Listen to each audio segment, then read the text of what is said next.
बजरंगबली की जय, पवनपुत्र हनुमान की जय.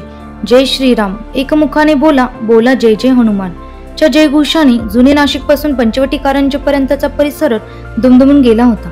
महाबलीच्या नावाचा जयघोषासह संबळ वादनाने मिरवणुकीत रंगत आणली. मिरवणुकीतील बजरंगबलीची भव्य मूर्ती आणि विविध आकार प्रकारातील हनुमंताचे रूप घेतलेले युवक हे आकर्षणाचा केंद्रबिंदू होते. हनुमान जयंती निमित्त वाकडी बारवपासून सायंकाळी प्रारंभ झालेल्या मिरवणुकीत हनुमंताच्या वेशभूषेतील गदाधारी युवकांनी लक्ष वेधले. वाकडी बारवपासून मिरवणुकीला प्रारंभ होऊन चौक मंडई, दूध बाजार मार्ग, भद्रकाली बाजार, गाडगे महाराज पुतळा, मेन रोड, धुमाळ पॉइंट वरून red cross signal, MG road वरून रविवार कारंजा, मालेगाव स्टँड, रामकुंड मार्ग मिरवणूक निघाली. रात्री गोदा घाटावर मिरवणुकीची सांगता झाली. यावेळी सोमेश्वरानंद महाराज, रामानंद महाराज, लक्ष्मण सावजी, रामसिंग बावरी, बबलू परदेसी यांच्यासह शेकडो हनुमान भक्त मिरवणुकीत सहभागी झाले होते. जय जय हनुमानाचा एकच जयघोष करण्यात आला होता.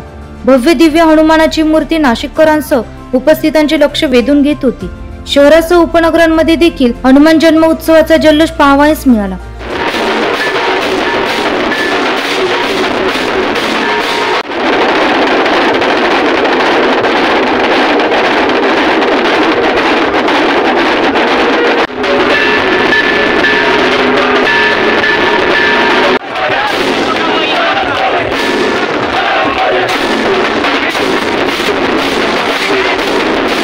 पहाटेपासून मारुती मंदिरामध्ये अभिषेक, पूजन आदी कार्यक्रम पार पडले.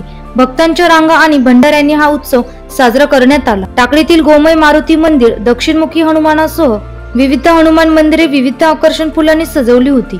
मंदिराच्या रंगरंगोटीसह परिसरातील भाविकांनी स्वच्छता केली होती. सकाळपासूनच हनुमान भक्तांची एकच रीघ लागली होती.